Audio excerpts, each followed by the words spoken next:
Mas Anies dipilih jadi gubernur DKI menghadapi pemerintah yang berkuasa. Saya yang mengusung Bapak.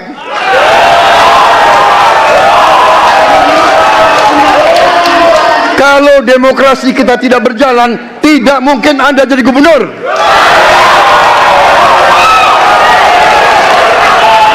Kalau Jokowi diktator, Anda tidak mungkin jadi gubernur.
Namun sayangnya, praktek penyelenggaraan kekuasaan politik, utama pasca reformasi hingga saat ini, banyak terkontaminasi maksud saya, oleh watak feodal, politik dinasti, dan memunggungi demokrasi. Betapa cepat penguasa baru, mendaur ulang kekeliruan masa lalu.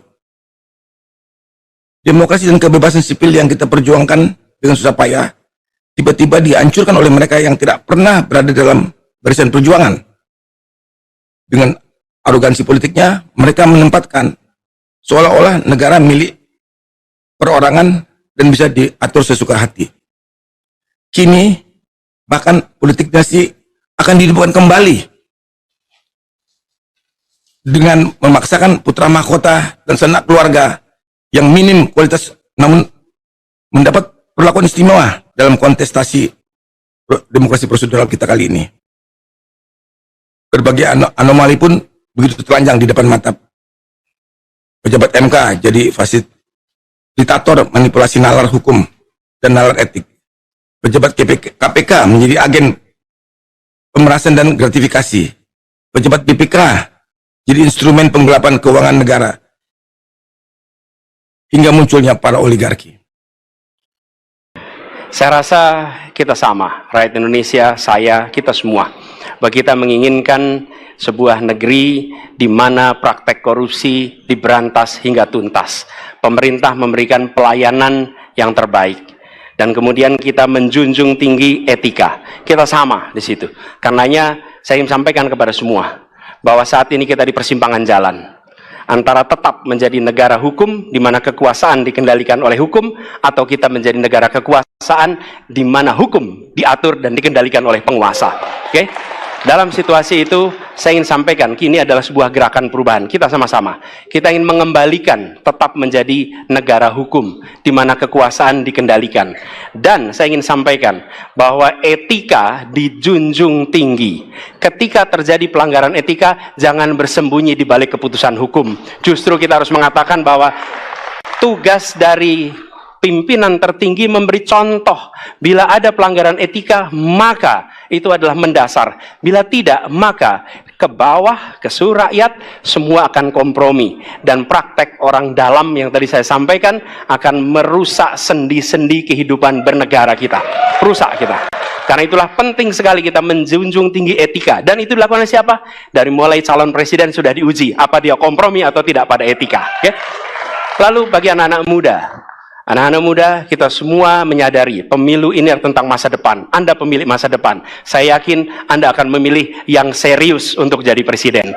Bukan yang main-main untuk jadi presiden.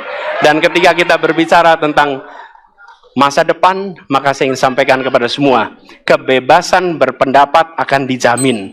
Kita tidak mengizinkan lagi situasi di mana orang takut. Maka itu saya sampaikan, Wakanda no more, Indonesia forever.